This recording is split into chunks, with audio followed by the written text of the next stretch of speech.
गोपीजन वल्लभ गिरिवरधारी गोपीजन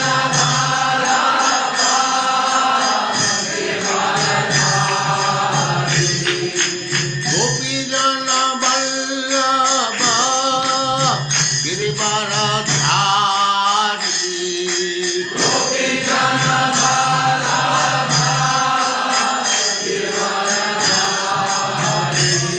जय राधा माधव कुंज बिहारी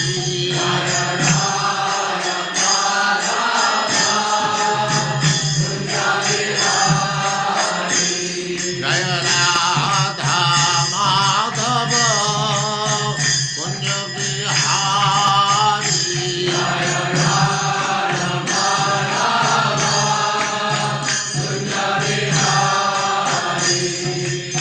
गोपीजन वल्लभ गिरिवरधारी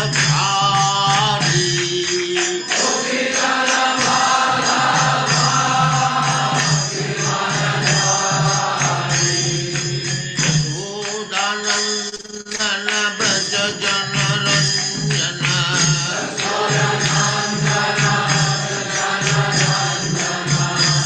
यशोदानंदन ब्रज जन रंजन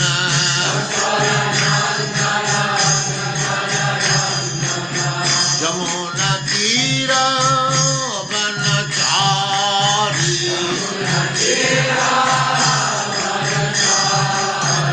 यमुना तीर वनचारी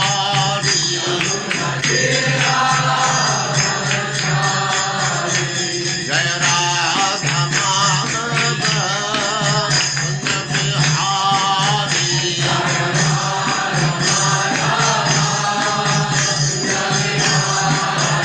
जय राधा माधव कुंज बिहारी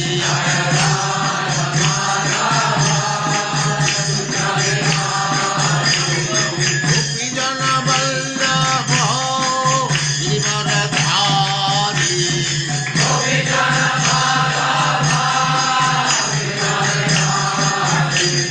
गोपीजन वल्लभ गिरिवरधारी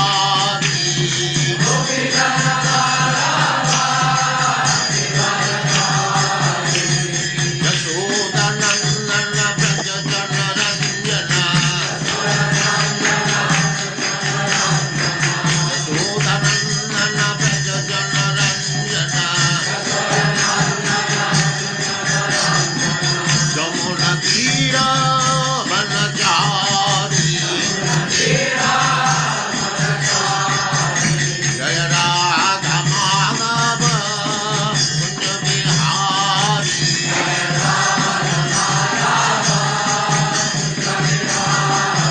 जय राधा माधव कुंज बिहारी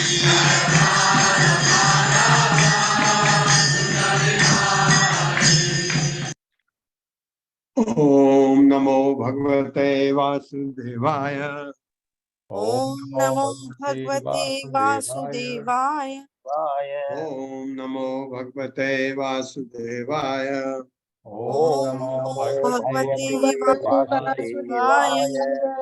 ओम नमो भगवते वासुदेवाय। ओम नमो भगवते वासुदेवाय। नारायणं नमस्कृत्य नारायणं नमस्कृत्य नरं चैव नरोत्तमं नरं चैव नरोत्तमं देवीं सरस्वतीं व्यासं देवीं सरस्वतीं व्यासं ततो जयमुदीरयेत्। ततो जयमुदीरयेत्।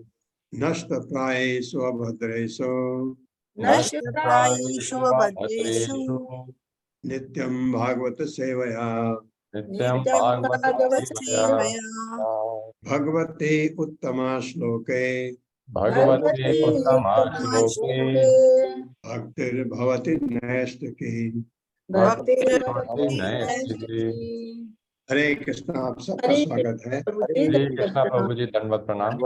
हरे कृष्ण प्रभु जी, दंडवत प्रणाम। हरे कृष्णा, हरे कृष्णा। तो आज 35वें श्लोक से आगे बढ़ते हैं। अब देखते हैं भगवान कपिल और क्या कहते हैं।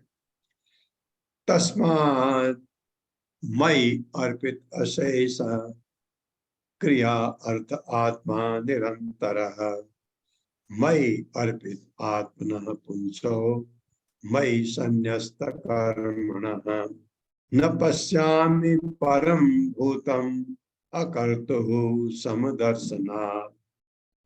मेरे साथ पढ़िए धीरे धीरे, बहुत संधि हुई पड़ी है श्लोक में।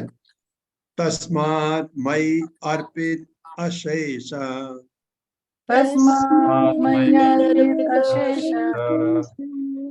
क्रिया अर्थ आत्मा निरंतरः क्रिया क्रिया अर्थ आत्मा निरंतरः मयि अर्पित आत्मनः पुंसो मयि अर्पित मयि अर्पित आत्मनः पुंसो मयि संन्यस्त कर्मणः मयि मयि संन्यस्त संन्यस्त कर्मणः न पश्यामि परम भूतम न पश्यामि परम भूतम् अकर्तुः समदर्शनात्।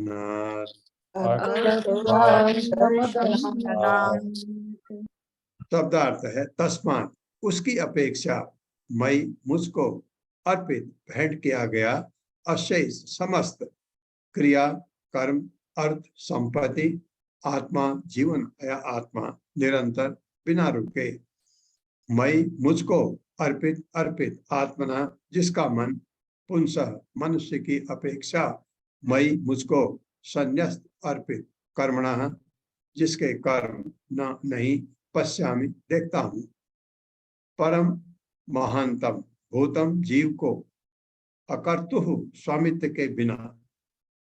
अकर्तु अकर्म होता है ना, जिसमें आप जो कर्म भगवान के सेवा के लिए करते हैं आपका कोई स्वार्थ नहीं होता है, उसको अकर्म कहा जाता है। अकर्तु स्वामित्व के बिना। सम सम वही दर्शनार्थ जिसकी दृष्टि। भावार्थ है अतः मुझे उस व्यक्ति से बड़ा कोई नहीं दिखता जो मेरे अतिरिक्त और कोई अन्य रुचि नहीं रखता। रुचि सिर्फ भगवान में हो। भगवान कहते हैं उससे बड़ा मुझे कोई दिखता ही नहीं, जो अनवरत मुझे ही अपने समस्त कर्म तथा अपना सारा जीवन सब कुछ अर्पित करता है। कौन है ये? भगवान का भक्त, शुद्ध भक्त, जो आखिरी में क्या कहते हो आप? नवदा भक्ति का आखिरी 9वां सोपान क्या है? आत्मनिवेदन। सब कुछ भगवान को अर्पित करते हैं। ये उस स्टेज में जब आता है तो भगवान कहते हैं उससे बड़ा मुझे कोई दिखता ही नहीं, क्योंकि वही भगवान ऐसे भक्त के अधीन होते हैं। प्रहलाद भगवान के महान भक्त थे। प्रहलाद के पिता ने कहा हिरण्यकश्यप ने कि इस खंभे में है तेरे भगवान। उस पिताजी मेरे नहीं, आपके भी है, सब जगह है। तो भगवान अब ना आने का तो प्रश्न नहीं उठता। भक्त ने कह दिया तो भगवान को आना ही पड़ेगा। उन्होंने कहा, प्रहलाद ने कहा बिल्कुल है, इस खंभे में भी, सब जगह है। खंभे को तोड़ा, भगवान आ गए, क्योंकि आना ही था भक्त के लिए। भक्त कहे ऐसा भगवान न करे, हो ही नहीं सकता। इसीलिए हम क्या कहते हैं, प्रभुपाद भगवान के महान भक्त थे। प्रभुपाद ने कहा तुम इतना करो, 4 रेगुलेटरी प्रिंसिपल फॉलो करो, 16 माला जपो बिना अपराध के। अपराध धीरे धीरे अभ्यास से अपराध हटेगा माला में। और सात्विक खाना खाओ, भगवान को भोग लगा के खाओ। प्रभुपाद ने ये जो कहा है, और क्या कहा उन्होंने, मैं तुमको वैकुंठ में ले जाऊंगा, प्रभुपाद ने कहा है। तो इसलिए इतने लोग पागल नहीं हैं, इतने पढ़े लिखे लोग, बड़े बड़े लोग आप देखते हैं, इतने विद्वान लोग इस्कॉन में ज्वाइन किए, वो पागल नहीं है, क्योंकि उनको विश्वास है पूरा कि अगर वो ऐसा करेंगे तो उनका वैकुंठ जाना निश्चित है, क्योंकि प्रभुपाद ने कहा है। प्रभुपाद ने कहा है तो भगवान मना कर ही नहीं सकते। प्रभुपाद कहेंगे ये इनको लेके आ रहा हूँ, भगवान कहेंगे आ जाओ आ जाओ। ये बात है। मेरे साथ पढ़िए, अतः मुझे उस व्यक्ति से बड़ा अतः मुझे उस व्यक्ति से बड़ा कोई नहीं दिखता कोई नहीं दिखता जो मेरे अतिरिक्त जो जो मेरे अतिरिक्त कोई अन्य रुचि नहीं रखता, कोई अन्य अन्य रुचि नहीं रखता, जो अनवरत जो जो अनवरत अनवरत मुझे ही अपने मुझे मुझे ही ही अपने समस्त कर्म समस्त कर्म तथा अपना सारा जीवन तथा तथा अपना सारा जीवन सब कुछ अर्पित करता है। सब कुछ अर्पित करता है। हाँ, उदाहरण प्रभुपाद आपके सामने। तात्पर्य माता जी। हरे कृष्ण संदीप प्रभु जी। हरे कृष्णा प्रभु जी, हरे कृष्णा सभी को। तात्पर्य श्रीला प्रभुपाद के द्वारा, श्रीला प्रभुपाद जी द्वारा। इस श्लोक में सम दर्शनार्थ का अर्थ है कि उसका कोई पृथक स्वार्थ नहीं होता। भक्त तथा भगवान के स्वार्थ एक से हैं। उदाहरण भक्त स्वरूप में भगवान चैतन्य ने भी इसी दर्शन का उपदेश दिया कि कृष्ण ही पूज्य भगवान हैं और उनके शुद्ध भक्तों का स्वार्थ यानी रुचि उनका निजी स्वार्थ है। कभी कभी मायावादी चिंतक अपने अल्प ज्ञान के कारण समदर्शनार्थ शब्द की परिभाषा इस प्रकार करते हैं कि भक्त को भगवान तथा अपने आप को एक करके दिखना चाहिए। यदि कोई अपने को भगवान मान ले तो फिर उनकी सेवा करने का प्रश्न ही नहीं उठता। जब सेवा है तो स्वामी यानी सेव्य भी होना चाहिए। सेवा के लिए तीन बातें होनी चाहिए: स्वामी, सेवक तथा सेवा। यहाँ पर स्पष्ट कहा गया है कि जिसने भगवान को संतुष्ट करने के लिए अपना जीवन, अपने कर्म, मन तथा आत्मा सब कुछ अर्पित कर दिया हो, उसे महापुरुष समझना चाहिए। अकर्तुः शब्द का अर्थ है किसी प्रकार के स्वामित्व भाव के बिना। हर व्यक्ति अपने कर्मों का स्वामी बनना चाहता है जिससे वह फल भोग सके, किंतु भक्त को ऐसी इच्छा नहीं रहती। वह कर्म करता है क्योंकि भगवान उससे विशेष प्रकार से कर्म कराना चाहता है। उसका कोई निजी मंतव्य नहीं रहता। जब भगवान चैतन्य भक्ति का उपदेश देते थे तो उनका मंतव्य यह नहीं था कि लोग उन्हें भगवान कृष्ण माने, अपितु उन्होंने उपदेश दिया कि कृष्ण ही पूर्ण पुरुषोत्तम भगवान है और उनकी इसी रूप में पूजा होनी चाहिए। जो भक्त भगवान का अत्यंत विश्वास पात्र सेवक होता है वह अपने लिए कुछ नहीं चाहता, भगवान की तुष्टि के लिए ही सब कुछ करता है। अतः स्पष्ट कहा गया है मयि संन्यस्त कर्मणः। भक्त कर्म करता है किंतु भगवान के लिए करता है। यह भी कहा गया है मयि अर्पित मानः। वह मुझे अपना मन अर्पित करता है। ये सब भक्त के गुण हैं और इस श्लोक के अनुसार वह मनुष्य में सर्वोपरि माना जाता है। हरे कृष्ण प्रभु। ये बात है। ये जो इसमें भगवान कपिल कहते हैं जो सब कुछ मुझे अर्पित करते हुआ मुझे उससे बड़ा कोई दिखता ही नहीं क्योंकि वो भगवान का परम भक्त होता है ऐसा करने वाला।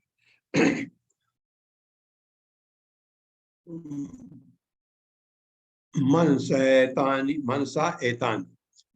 एतानि भूतानि प्रणमेद बहुमानयन् ईश्वरो जीव कलया प्रविष्टो भगवान इति।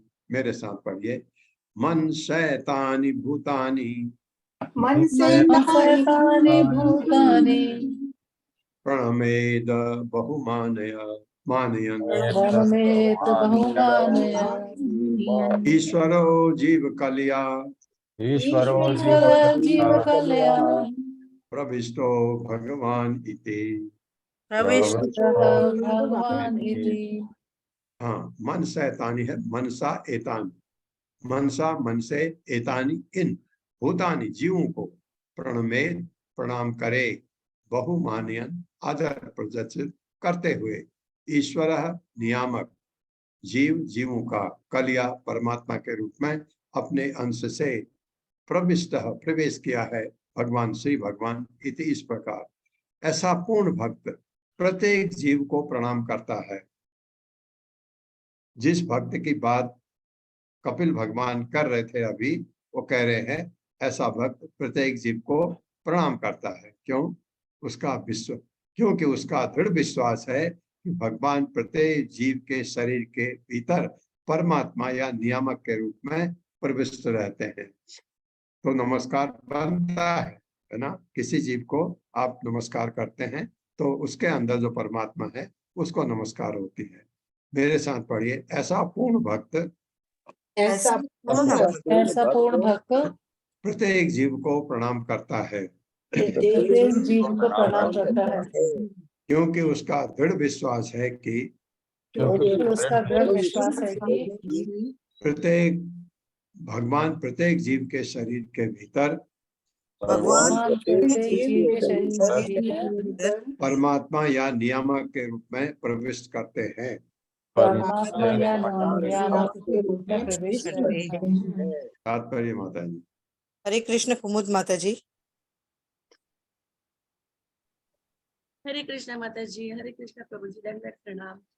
तात्पर्य श्रीला प्रभुपाद की जय। श्रीला प्रभुपाद जी के द्वारा जैसा कि ऊपर कहा गया है, पूर्ण भक्त भूलकर भी कभी ये नहीं सोचता कि चूंकि प्रत्येक जीव के शरीर के भीतर परमात्मा रूप में भगवान प्रविष्ट है, अतः हर जीव भगवान हो गया है। यह मूर्खता है। मान लो कि कोई व्यक्ति कमरे में प्रविष्ट हुआ, इसका अर्थ यह नहीं होता कि वह कमरा वह व्यक्ति बन गया। इसी प्रकार परमेश्वर समस्त 84 लाख लक्ष्य योनियों के शरीर में प्रविष्ट है, किंतु इसका अर्थ यह नहीं होता कि इनमें से प्रत्येक शरीर भगवान हो गया है। किंतु चूंकि परमेश्वर उपस्थित है, अतः शुद्ध भक्त प्रत्येक शरीर को भगवान का मंदिर मान लेता है, और चूंकि भक्त ऐसे हर मंदिर को पूर्ण चेतना में रहकर प्रणाम करता है, अतः वह प्रत्येक जीव को भगवान के परिप्रेक्ष्य में प्रणाम करता है। मायावादी चिंतकों का यह सोचना गलत है कि निर्धन व्यक्ति अर्थात दरिद्र के शरीर में प्रविष्ट रहने के कारण भगवान दरिद्र नारायण हो गए हैं। ये नास्तिकों तथा अभक्तों के निंदनीय वक्तव्य है। हरे कृष्णा। धन्यवाद प्रभु जी। हाँ, इसलिए प्रभुपाद ये बता रहे हैं क्योंकि प्रभुपाद को वो कोई मौका नहीं छोड़ते निर्विशेषवादी के बारे में, क्योंकि वह सोचते हैं हम अहम ब्रह्मास्मि, मैं भी ब्रह्म हूँ, ब्रह्म में लीन हो गया, मैं भगवान हो गया।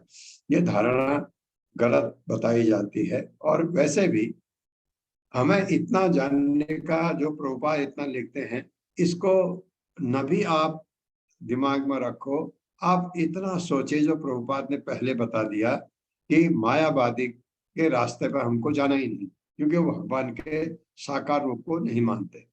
भगवान का रूप निराकार कहीं कहीं पर होता है। वो जैसे अभी भगवान को देखा हमने नहीं, हम भगवान के अर्चा विग्रह को देखते हैं, उसी को भगवान मानते हैं। तो भगवान का असली रूप तो हमने देखा ही नहीं, हम देख भी नहीं सकते जब तक हमको दिव्य दृष्टि नहीं होगी या हम भगवान के शुद्ध भक्त नहीं हो जाते, तब तक नहीं देख सकते। तब तक हमारे लिए निराकारी है। ये सोच अलग है। उनकी सोच बिल्कुल अलग है कि भगवान और हम में कोई अंतर नहीं है, हम भगवान हैं, अहम ब्रह्मास्मि। हम भगवान में जब लीन हो जाते हैं, बहुत कठिन तपस्या करते हैं। वो भगवत गीता में भगवान कृष्ण ने कहा है, अंततो गत्वा, वो मेरे पास आते हैं। क्यों? इतनी महान भक्ति करके, इतनी तपस्या करके जाते हैं। उनकी तपस्या शुरू में हमसे कहीं ज्यादा होती है, क्योंकि जो व्यक्ति मन इंद्रियों को वश में नहीं कर सकता, वो ज्ञानी बन ही नहीं सकता। उनका पहला कदम यह है कि मन और इंद्रियों को वश में करो पहले, उसके बाद आगे बढ़ना है। उनका मार्ग बहुत कठिन है। वही चीज आपका अष्टांग योग में भी है, बहुत कठिन है। भक्त योग सरल, हरे कृष्ण कृष्ण कृष्ण हरे हरे राम राम राम हरे। क्या कठिनाई है इसको जपने में? ये जपने में कठिनाई बाद में समझ आती है। क्या? कि बिना अपराध के, कि मन इस जप से बाहर नहीं जाए, वो चैलेंजिंग है, वो बहुत कठिन है, लेकिन धीरे धीरे होता है। आप शुरू में आपका 5-10% माला में मन, 90% बाहर, और ये उल्टा हो जाता बाद में। आप अभ्यास से न तो कौन्तेय, ये कहा अर्जुन को भगवान ने। अर्जुन ने कहा ये मन तो कंट्रोल होता ही नहीं। भगवान ने कहा अभ्यास से न तो कौन्तेय वैराग्येण च गृह्यते। चीजों से लगाव रखोगे तो वो चीजें याद आएंगी। लगाव कम करो, चीजें कम याद आएंगी। ये चीज है। ये अभ्यास करते करते जब जिस दिन आपने 100% आपका मन जप में है, वह दिन आपके लिए बहुत सुंदर, सबसे अच्छा दिन ये आएगा। ये करके तो हम पार कर सकते हैं इस भौतिक जगत को। इस जो ये भवसागर है, इसको आराम से पार कर सकता है भक्त। भक्ति योगश्च मया मानवी उदीरितः ययोर एक तरेणेव पुरुषः पुरुषं व्रजेत्। मेरे साथ पढ़िए, भक्ति योगश्च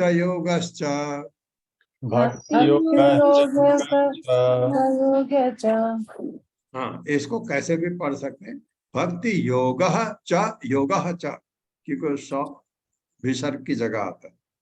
मया मानवी उदीरितः,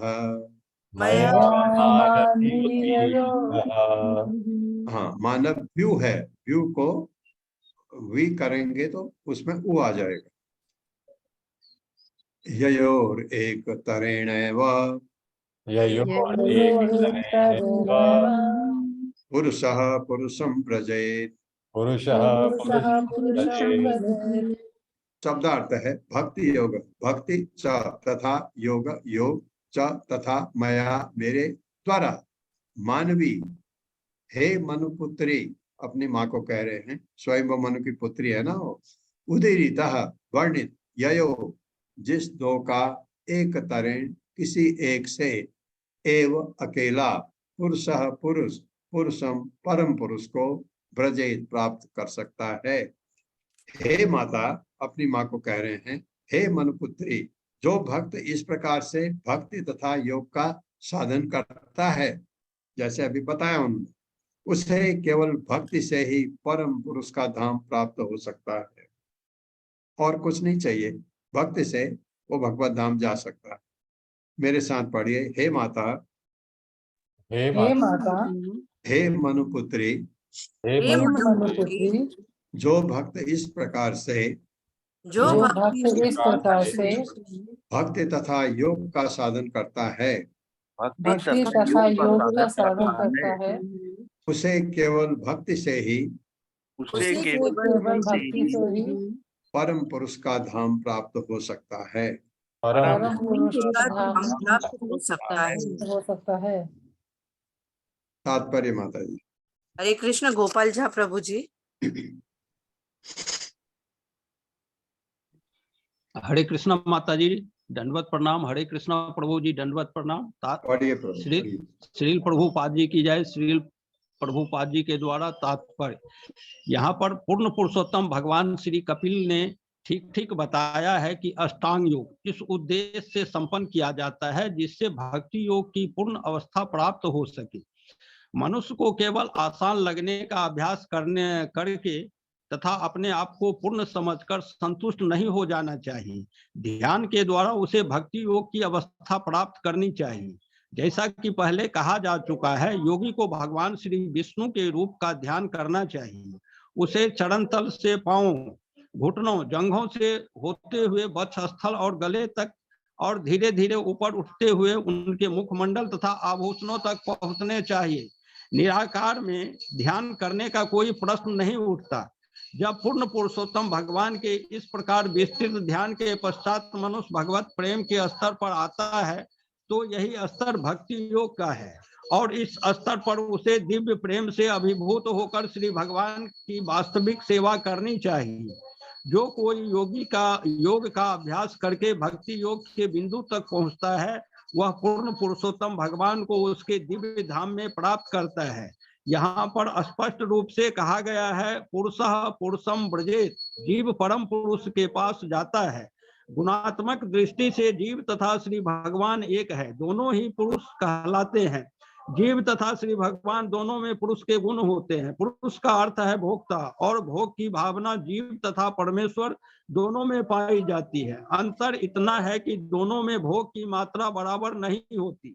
जीव पूर्ण पुरुषोत्तम भगवान के तुल्य आनंद का अनुभव नहीं कर पाता। यहाँ एक निर्धन तथा एक धनी व्यक्ति का दृष्टांत लिया जा सकता है। दोनों में भोग की इच्छा उपस्थित है, किंतु निर्धन व्यक्ति उतनी मात्रा में भोग का आनंद नहीं ले सकता जितनी धनी व्यक्ति ले सकता है। जब निर्धन व्यक्ति अपनी इच्छाओं को धनी व्यक्ति की इच्छाओं के साथ जोड़ देता है, और जब धनी तथा निर्धन व्यक्ति में ये बड़े तथा छोटे व्यक्ति में परस्पर सहयोग होता है, तो भोग समान रूप से भोगा जाता है। यह भक्ति योग जैसा है। पुरुषः पुरुषम ब्रजेत, जब जीव श्री भगवान के धाम में प्रवेश करता है और उसको आनंद प्राप्त करने के हेतु से उन्हें सहयोग पहुंचाता है, तो उसे उतना ही आनंद या वही सुविधा प्राप्त होती है जो श्री भगवान को होती है। इसके विपरीत जब जीव पूर्ण पुरुषोत्तम भगवान के रूप का अभिनय करके भोग करना चाहता है, तो उसकी इच्छा माया कहलाती है, और यह उसे भौतिक जगत में ला देती है। जो जीव अपने स्वयं के लिए ही भोग करना चाहता है और परमेश्वर को कोई सहयोग नहीं देता, वह भौतिकवादी जीवन में लगा होता है। किंतु जो ही वह अपना भोग पूर्ण पुरुषोत्तम भगवान के साथ जोड़ देता है कि वह आध्यात्मिक जीवन व्यतीत करने लगता है। यहाँ पर एक उदाहरण दिया जा सकता है। शरीर के विभिन्न अंग स्वतंत्र रूप से जीव का आनंद नहीं उठा सकते। उन्हें पूर्ण शरीर के साथ सहयोग करना चाहिए तथा पेट को भोजन देना चाहिए। ऐसा करने पर शरीर के भिन्न भिन्न अंग संपूर्ण शरीर के सहयोग से समान रूप से भोग करते हैं। अचिंत्य भेदाभेद का यही दर्शन है, अर्थात एक साथ एकत्व तथा अंतर। ईश्वर की इच्छा के विरुद्ध जीव जीवन का आनंद नहीं भोग सकता। उसे भक्ति योग के अभ्यास द्वारा अपने समस्त कार्यकलाप श्री भगवान के साथ साथ करने होंगे। यहाँ यह कहा गया है कि या तो योग विधि से या भक्ति योग के द्वारा श्री भगवान तक पहुंचा जा सकता है। यह इस बात का संकेत करता है कि यथार्थ में अष्टांग योग तथा भक्ति योग में कोई अंतर नहीं है, क्योंकि दोनों का लक्ष्य श्री भगवान विष्णु है। किंतु आधुनिक युग में एक नवीन योग पद्धति निर्मित की गई है जो शून्य तथा निराकार को लक्ष्य बनाती है। वस्तुतः योग का अर्थ है भगवान श्री विष्णु के स्वरूप का ध्यान। यदि प्रामाणिक निर्देश के अनुसार योगाभ्यास किया जाए तो योग तथा भक्ति योग में कोई अंतर नहीं रह जाता। हरे कृष्णा प्रभु जी। हरे कृष्णा। एक तो योग का अर्थ भी हमको समझना है। योग का मतलब होता है जुड़ना। तो जो कहते हैं योग कर रहे हैं, योग का मतलब किससे जुड़ना? भगवान से। एक जो योगाभ्यास कर रहे हैं करके आप जानते हैं, टेलीविजन में भी आता है, बहुत सारे लोग कहते हैं योग सीखो, योग करो। वो योगिक व्यायाम है, वो योग नहीं है। योग जैसे अष्टांग योग है, ये योग है। भक्ति कर रहे हैं, ये योग है, क्योंकि आपका लक्ष्य भगवान से जुड़ना है। तो ये जो योगिक एक्सरसाइज है आजकल बहुत चल रहा है, योग कर रहा हूँ, योग करता हूँ, वो अक्सर ही योगिक व्यायाम। वो गलत नहीं है, शरीर के लिए बहुत अच्छा है। आपको शरीर अच्छा रखना जरूरी है, क्योंकि इस शरीर से ही आप भक्ति कर सकते हैं। एक चीज। दूसरा चीज, गुणात्मक रूप से भगवान और हम एक ही हैं, ये उदाहरण दिया गया। प्रभुपाद ने समझाने का कोशिश किया हमको। जैसे एक पानी की बूंद और समुद्र में पानी, समुद्र का भी पानी है। एक बूंद आपके घर में कहीं पर आपको मिला, उसमें भी वही गुण है जो समुद्र के पानी में। गुण एक से हैं, लेकिन दोनों में अंतर है। अंतर क्या है? मात्रा में। पानी की एक बूंद है और समुद्र पूरा पानी से भरा हुआ है। तो इसे यही चीज भगवान और हम में है। भगवान दिव्य है पूरे, हमारे अंदर एक छोटा सा कण है दिव्य, कि आत्मा बहुत छोटी हमारे हृदय के पास कहीं निवास करता है। आत्मा बहुत छोटा है, आपके सिर का जो बाल है उसका जो नोक है उसका 10,000वां हिस्सा, इतना छोटा है आत्मा। लेकिन वह आत्मा में शक्ति है, हमको चेतना देती है। आत्मा में वही गुण है जो भगवान में है। तो भगवान तो मालिक हैं, ये भी मालिक बनना चाहता है। हमें ये आता कहाँ से है? ये चीज आत्मा की वजह से। ये क्योंकि परमात्मा भगवान वह तो पूरे विश्व के मालिक, पूरे ब्रह्मांड के, पूरे आप ये लगाए आध्यात्मिक जगत, भौतिक जगत, दोनों के मालिक हैं। और इसमें भी ये मालिकाना जो अंदाज आता है हम लोगों में, इससे आता है ये मेरा, मैं इसका मालिक बनूं, ये इसका मालिक बनूं। ये जहां पर आता है हम माया के पकड़ में आ जाते हैं। जहां हमने सोचा नहीं भगवान स्वामी है, मैं भगवान का दास हूं, ये जहां आपके समझ आ गया, आप दाईं तरफ को पलट गए। तटस्थ शक्ति है ना, जीव तटस्थ शक्ति है। भगवान की 3 मुख्य शक्तियां हैं। पराशक्ति, भगवान की अंतरंगा शक्ति भी कहते हैं उसको, या भगवान की योग माया भी कहते हैं, इंग्लिश में उसको इंटरनल पोटेंसी बोलते हैं। दूसरा है भगवान की एक्सटर्नल एनर्जी, बहिरंगा शक्ति, इंग्लिश में उसको इंफीरियर एनर्जी भी कहते हैं, वो जड़ शक्ति है। इसलिए बीच में हम हैं, कौन? जीव, इसको कहते हैं तटस्थ शक्ति, मार्जिनल एनर्जी। तो जब अगर हमको ये ज्ञान आ गया, आपने देखा होगा कुसुम में ये ज्ञान पहले आ जाता है, मेरा भाई पहले ज्ञान आ गया, उसको लग गया कि मेरे दाईं तरफ है मेरा घर, बाईं तरफ नहीं है। बाईं तरफ जड़ है, प्रकृति है। अगर मैं बाईं तरफ गया तो क्या होगा? मुझ में ये आएगा, मैं भी मालिक हूँ, मालिक बनना चाहता हूँ। हर कोई बनना चाहता है। एक टीचर प्रिंसिपल बनना चाहता है, प्रिंसिपल बन गया तो वो फिर एजुकेशन ऑफिसर बनना चाहता है, और वहां भी मन नहीं भरता फिर उसका, फिर वो चाहता है कि मैं एजुकेशन मिनिस्टर बन जाऊं। ये तो मन भरता नहीं। ये है हमारी के हृदय की दुर्बलता। ये मालिक बनूं, ये बनूं, ये बनूं, ये बनूं, लेकिन ये भौतिक दृष्टि से गलत नहीं है। अगर आपको इसी भौतिक जगत में रहना है तो कतई गलत नहीं। आपको ये करने की भी जरूरत नहीं है। भक्ति क्यों करना चाहते हैं हम? क्योंकि ये भौतिक जगत दुखों से भरा है। दुख क्या है इसमें? अगर आपको सब सुख भी है, अगर आपको भगवान ने प्रारब्ध ऐसा है कि आप बहुत अच्छे घर में पैदा हुए, जहां कोई आर्थिक परेशानी नहीं, आपके सब कार्य सुचारू रूप से चल रहे हैं, ये भी अगर है तो जन्म, मृत्यु, जरा, व्याधि, इससे आप नहीं निकल सकते। इतना कोरोना आया, आप नहीं बच सकते। प्रलय होगा, आप नहीं बच सकते। और काल आपका हमेशा आपको देखता रहता है। काल के अंदर रहते हैं आप। भगवान की शक्ति है, भगवान का एक रूप है काल, शाश्वत काल, जो भगवत धाम में नहीं काम करता। तो इन चीजों से अगर आप, क्योंकि भौतिक जगत में सुख मिलता है, अब उसके पीछे दुख होता है। कोई भी सुख ऐसा है ही नहीं जिससे दुख न जुड़ा हो। कोई भी आप उदाहरण ले लीजिए, कोई भी चीज, उससे दुख अवश्य जुड़ा होता है। तो दुख सुख ये चलता रहता है भौतिक जगत में। उसके बाद मुझे पता नहीं, व्याधि लग सकती, कोई बीमारी हो गई, किसी को भी हो सकती है। उसके लिए तो ये चीजों से छुटकारा पाना है अगर हमको, तब हमको भगवत धाम जाने के लिए सोचना है। और वो जाना है तो आपको भक्ति करनी है।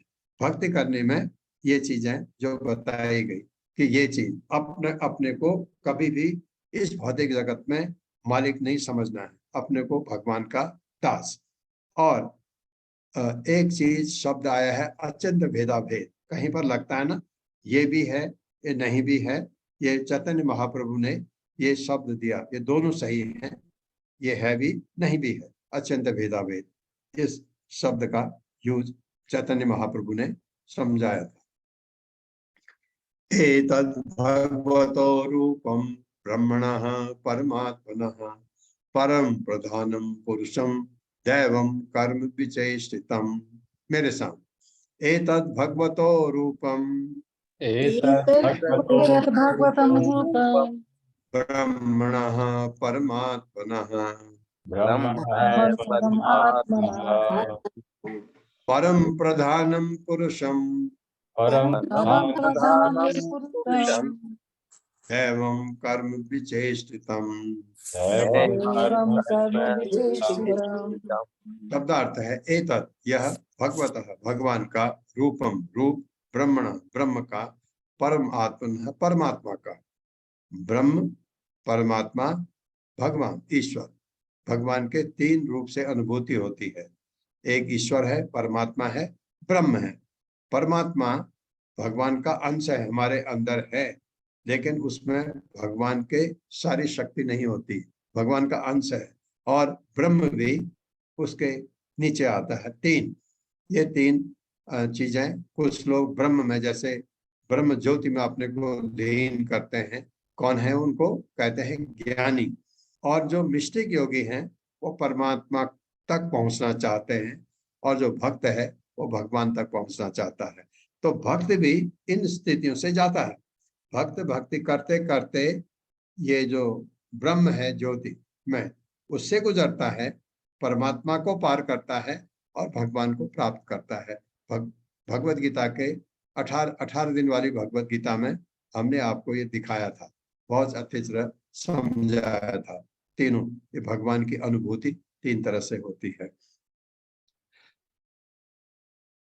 प्रधानतम प्रधान, पुरुषम पुरुष, दैवम दैवी, आध्यात्मिक, कर्म विशेषितम जिनके कार्यकलाप। वह पुरुष जिस तक प्रत्येक जीव को पहुंचना है उस भगवान का शाश्वत रूप है, जो ब्रह्म तथा परमात्मा कहलाता है। वह प्रधान दिव्य पुरुष है और उसके कार्यकलाप आध्यात्मिक हैं। मेरे साथ पढ़िए। वह पुरुष वह पुरुष जिस तक प्रत्येक जीव को पहुंचना है जिस तक प्रत्येक जीव को पहुंचना है उस भगवान का शाश्वत रूप है, उस भगवान का शाश्वत रूप है, जो ब्रह्म तथा परमात्मा कहलाता है। जो ब्रह्म तथा परमात्मा कहलाता है। वह प्रधान दिव्य पुरुष है वह वह प्रधान प्रधान दिव्य पुरुष है और उसके कार्यकलाप आध्यात्मिक हैं। और उसके उसके कार्यकलाप आध्यात्मिक हैं। तात्पर्य माता जी। हरे कृष्ण रश्मि माता जी। हरे कृष्णा माता, हरे कृष्णा प्रभु जी, दंडवत प्रणाम।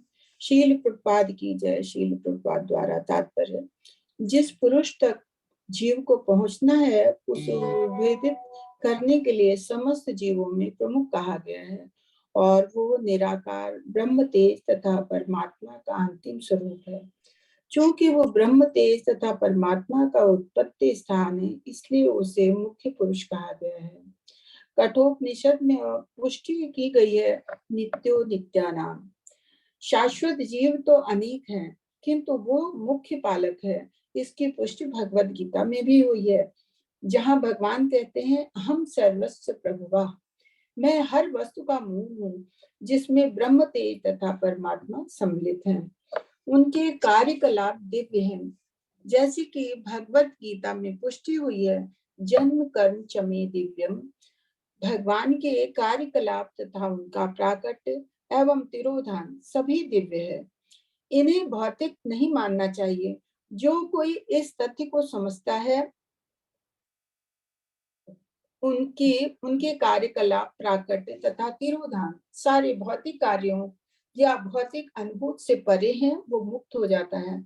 जो व्यक्ति तत्वता देह पुनर्जन्म, ऐसा व्यक्ति अपना शरीर त्यागने पर पुनः इस शरीर संसार में नहीं आता, अपितु परम पुरुष के पास चला जाता है।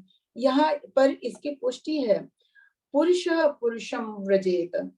भगवान के दिव्य प्रकृति तथा उनके कार्यकलापों को समझ लेने से ही जीव भगवान के पास आता है। हरे कृष्णा। धन्यवाद। हरे कृष्णा माता जी।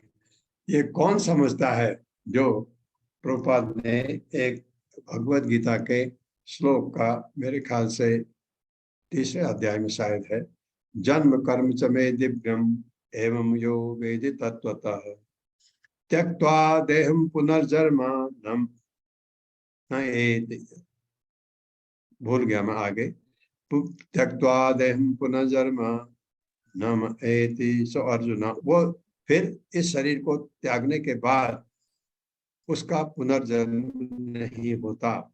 कौन? जो ये जानता है कि भगवान का जन्म कर्म ये सब दिव्य हैं, जो ये जानता है वो फिर जन्म नहीं लेता। ये कहा गया, पुनर्जन्म न मैं न एति माम अर्जुन। याद है किसी को श्लोक? जन्म कर्म च मे दिव्यम एवं व्यतीतः त्यक्त्वा देहं पुनर्जन्म नेति मामेति सो माम अर्जुन। न माम एति सो अर्जुन। हाँ, ये याद करो श्लोक को, बहुत अच्छा श्लोक है। 37वां श्लोक, रूप भेद आस्पदम दिव्यम काल इति अभिधीयते भूतानां महत् आदीनां यतो भिन्न दशां भयम्। मेरे साथ, रूप भेद आस्पदम दिव्यम, रूपभेदास्पदं वेदास्पदं दिव्यं काल इति अभिधीयते कालीति अभियते भूतानां महत् आदीनां भूतानां महदादीनां यतो भिन्न दशां भयम्। यतो भिन्नदशां भयम्। शब्दार्थ है रूप भेद, रूपों के परिवर्तन का, आस्पदम कारण, दिव्यम दिव्य, कालः काल समय, इति इस प्रकार, अभिधीयते माना जाता है, भूतानाम जीवों का, महत् आदि नाम ब्रह्मा आदि, यतः जिससे, भिन्न दृश्याम पृथक दृष्टिकोण से, भयम डर, विभिन्न भौतिक रूपांतरों को उत्पन्न करने वाला काल भगवान का ही एक अन्य स्वरूप है। जो व्यक्ति यह नहीं जानता कि काल तथा भगवान एक ही है, वो काल से ही भयभीत रहता है। बिल्कुल बिल्कुल, जो नहीं जानता, ये जो जानता है तो काल भगवान ही है, तो वो समझता है अगर आ गया काल लेने के लिए तो ठीक है, भगवान अब चाहते हैं कि मैं अब यहाँ नहीं रहूं, वो खुशी खुशी जाता है और जाते समय भगवान को याद करता है। ये यम यम वापि स्मरन् भावन त्यजन्ति अन्ते कलेवरम तम तम एवति कौन्तेय सदा तद्भाव भाविता। वो जो भगवान को याद करते हुए जाता है, उसी भाव भगवत धाम चला जाता है। ये भी तो इसमें बहुत सारे लोग 18 दिन की भगवत गीता में कहते थे ये बड़ा अन्याय है, एक पूरा जिंदगी भर भक्ति करे, भगवत धाम नहीं जा पाए, मरते समय भगवान याद करो चले जाओ, तो भगवान मरते समय उसको याद नहीं आते जो बदमाश है, जो हमेशा पाखंडी है, उसको तो भगवान कभी भी याद नहीं आते। मेरे साथ पढ़िए, विभिन्न भौतिक रूपांतरों को उत्पन्न करने वाला काल भगवान का ही एक अन्य स्वरूप है। भगवान का ही एक अन्य स्वरूप है।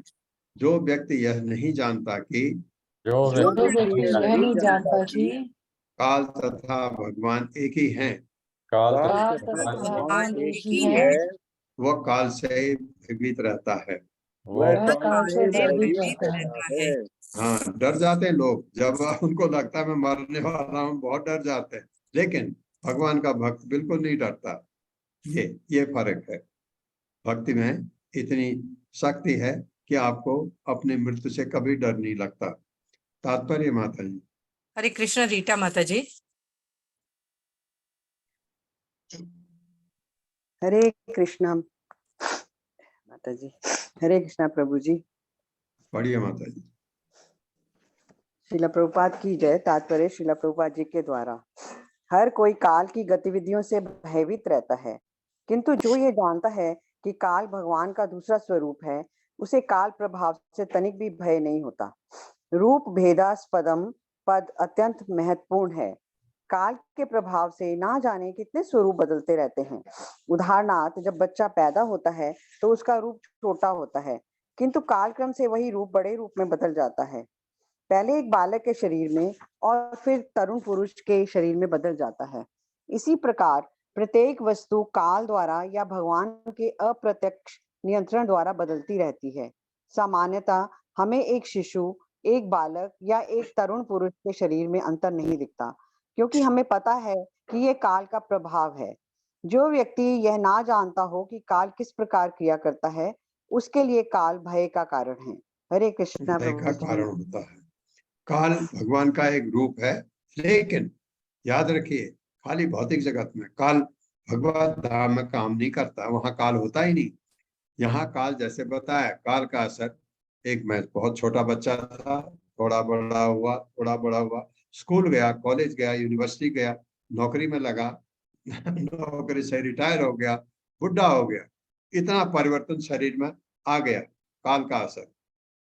अगर मैं भगवत धाम हूँगा, काल का असर नहीं, मैं हमेशा तरुण रहूंगा, जवान। आप देखा उधर कोई भी जो दिखाए हैं उसमें बिल्कुल भगवान जैसे तरोताजा, हमेशा कोई बीमारी नहीं, कोई बुढ़ापा नहीं, कोई बीमारी, कोई रोग नहीं, कोई काल का असर नहीं, कोई प्रलय का असर नहीं, ऐसा है भगवत धाम।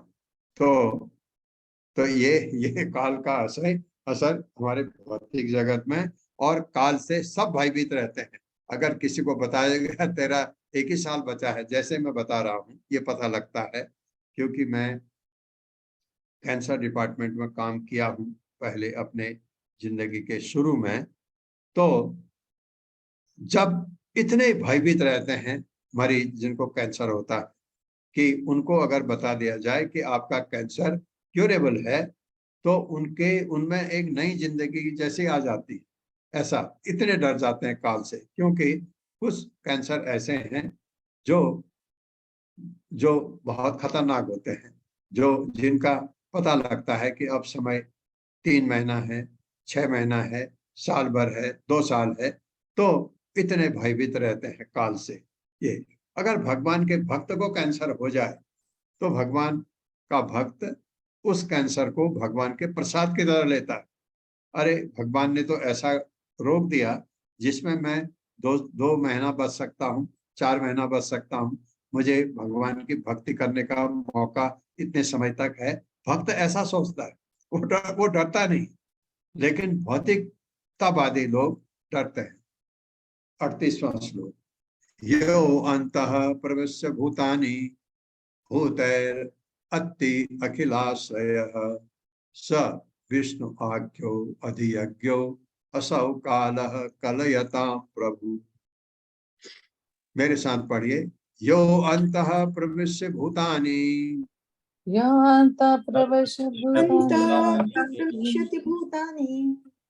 भूतैर अत्ति अखिलाश्रयः स विश्व आख्यो अधियज्ञो असौ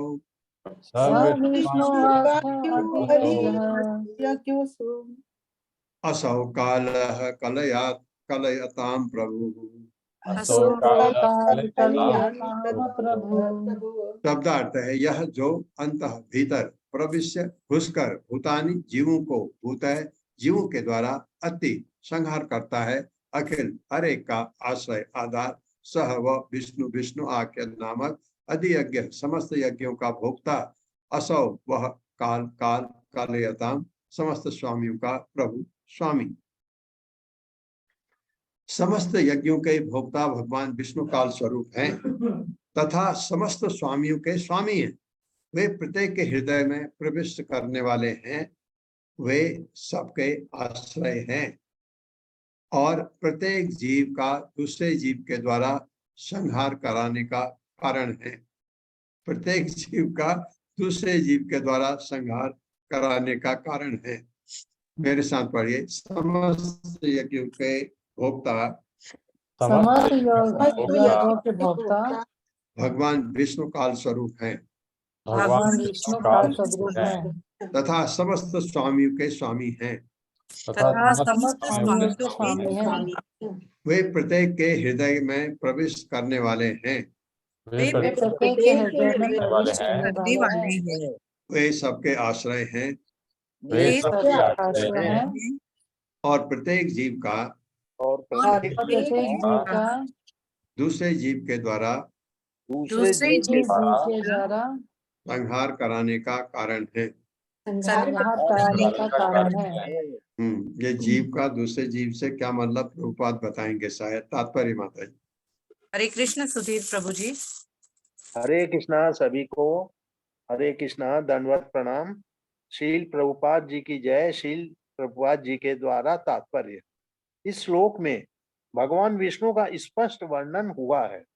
वे परम भोक्ता है और अन्य सभी उनके दास रूप में कार्य कर रहे हैं, जैसा कि चैतन्य चरितामृत आदि 5.14 में कहा गया है कि एकले ईश्वर कृष्ण विष्णु एकमात्र ईश्वर हैं और सब भृत्य ये अन्य सब उनके दास हैं।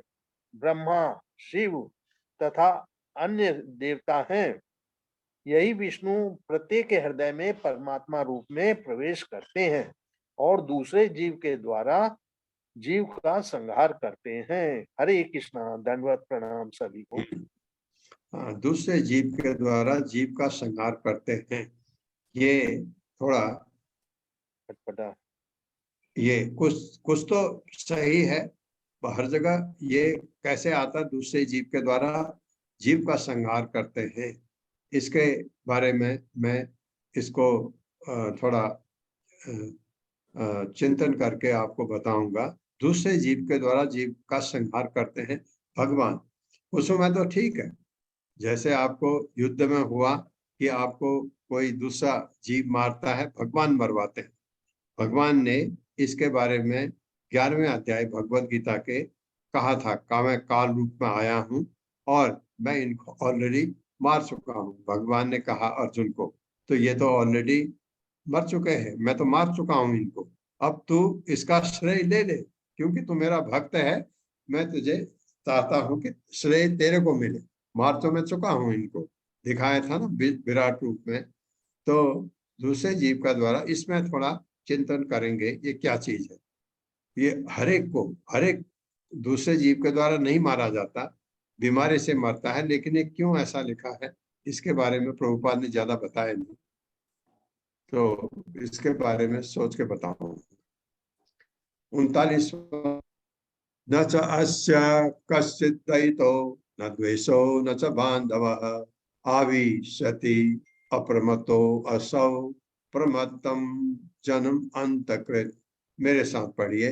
न च अस्य कश्चित् दयितो न च अस्य कश्चित् दयितो न द्वेषो न च बान्धवः न द्वेषः न च बान्धवः आविशति अप्रमत्तो असौ आविशति अप्रमत्तो असौ प्रमत्तम जन्म अंतकृत। प्रमत्तम जन्म अंतकृत। शब्दार्थ है न, नहीं, च तथा अस्य भगवान का कश्चित कोई, दैतः प्रिय, न नहीं, द्वेष शत्रु। ये भगवत गीता में भी पढ़ा है, ऐसा श्लोक है। न नहीं, च तथा बांधव मित्र, आविशति निकट आता है, अब अप्रमत्तः सजग, असौ वह, प्रमत्तम असावधान, जन्म व्यक्ति को अंतकृत विनाश करता। इसमें थोड़ा सा फर्क है, लेकिन वैसा ही श्लोक है। भगवान का न तो कोई प्रिय है न कोई शत्रु या मित्र है, बिल्कुल यहाँ तक बात ठीक है। किंतु जो उन्हें भूले नहीं है उन्हें वे प्रेरणा प्रदान करते हैं, ये कहा है। और वहां क्या था भगवत गीता में कि लेकिन जो भक्त उनकी भक्ति करता है भगवान उसका ध्यान रखते हैं, ये बोला था। यहाँ वह उन्हें प्रेरणा प्रदान करते हैं, भगवान कपिल कह रहे हैं। और जो उन्हें भूल चुके हैं भगवान को, देखो क्या बताया यहाँ, उनका क्षय करते हैं, उनका विनाश करते हैं। वहां क्या था, उनको अधो योनि में डाल देते हैं भगवान। जो भगवान को भूलते रहते हैं उनका जन्म मनुष्य रूप में हो ही नहीं सकता, ऐसा असुर जो है, असुरों के लिए। लेकिन जो रजोगुण में काम करते हैं और भगवान के लिए ईर्ष्या नहीं रखते, वो मनुष्य योनि में आ सकते हैं। यह है मनुष्य भगवान से जो ईर्ष्या करते हैं असुरगण, तो वो उनका क्षय होता है, अधोलोक में जाते हैं। मेरे साथ पढ़िए, भगवान का न तो कोई प्रिय है, भगवान का ना तो कोई प्रिय है, न कोई उनका शत्रु या मित्र है, ना ही कोई शत्रु या मित्र है, किंतु जो उन्हें भूले नहीं हैं किंतु किंतु जो उन्हें भूले नहीं है उन्हें वे प्रेरणा प्रदान करते हैं। उन्हें प्रेरणा प्रदान करते हैं। हाँ, उनको कहते हैं बेटे बच्चे मेरे पास आ जाओ, अपने घर वापस आ जाओ। और क्या कहते हैं, तो भौतिक जगत में है, भौतिक चीजें वैकुंठ नहीं आ सकती है, इसलिए भौतिक चीजों को त्याग, कब कैसे त्यागना है, भक्ति करके। और जो उन्हें भूल चुके हैं और जो उन्हें भूल चुके हैं उनका क्षय करते हैं। उनका क्षय करते हैं। तात्पर्य माता जी। हरे कृष्ण। कल्पना माता जी। हरे कृष्ण टू एवरीवन। शील प्रभुपाद जी की जय। तात्पर्य शील प्रभुपाद जी के द्वारा। भगवान विष्णु के साथ अपने उस संबंध को भूलना, विस्मृति ही मनुष्य जीवन के चक्र के कारण है। जीव उतना ही सनातन है जितना कि परमेश्वर, किंतु जीव अपनी विस्मृति के कारण इस प्रकृति में आता है और एक शरीर से दूसरे में देहांतर करता है। जब शरीर नष्ट हो जाता है तो वह सोचता है कि उसका भी नाश हो गया। वास्तव में भगवान विष्णु के साथ अपने संबंध की यह विस्मृति ही उसके विनाश का कारण है। जो व्यक्ति मूल संबंध की स्मृति, मूल संबंध की स्मृति सजग रखता है, वह भगवान के से प्रेरणा प्राप्त करता है।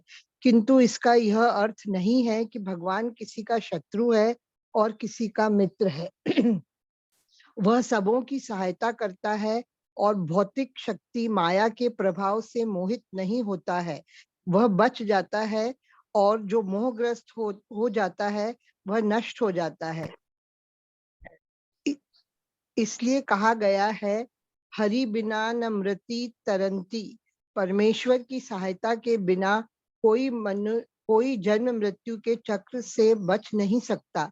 इसलिए सभी जीवों का धर्म है कि वे विष्णु के चरण कमलों की शरण ग्रहण करें और अपने को जन्म मरण के चक्र से बचा ले। Hari Krishna to everyone. जन्म मृत्यु के चक्र से बचना क्या है? भगवत धाम जाना। और कैसे जा सकते हैं? हरे कृष्ण कृष्ण कृष्ण हरे हरे, हरे राम राम राम हरे। ये भक्ति करके, भक्ति में 9 सोपान है, कोई भी एक ले लो, 2-4 ले लो, सारे ले लो, जैसे भी आपको चाहिए। भगवान को जिस रूप में आप पूजना चाहते हैं उस रूप में पूजिए। भगवान से प्रेम जिस दिन आपका हो गया, बस कल्याण हो गया। भगवत प्रेम प्राप्त करना हमारे जीवन का अंतिम लक्ष्य है। ओम अज्ञानतिमिरान्धस्य ज्ञानांजन शलाकया चक्षुरुन्मिलितं तस्मै श्री गुरुवे नमः। नमः विष्णुपादाय कृष्णपृष्ठाय भूतले श्रीमते भक्ति वेदांत स्वामिनिति नामिने। नमस्ते सारस्वती देवे गौरवाणी प्रचारिणे निर्विषय शून्यवादी पाश्चात्य तारिणे। जय हो श्री कृष्ण चैतन्य प्रभु नित्यानंद श्री अद्वैत गदाधर शिवासादि गौर भक्तवृंद। हरे कृष्णा कृष्ण कृष्णा हरे हरे, हरे राम राम हरे हरे। हाँ, आप मुझे नहीं देख सकते क्योंकि यहाँ लाइट नहीं है, यहाँ लाइट पावर गई हुई है।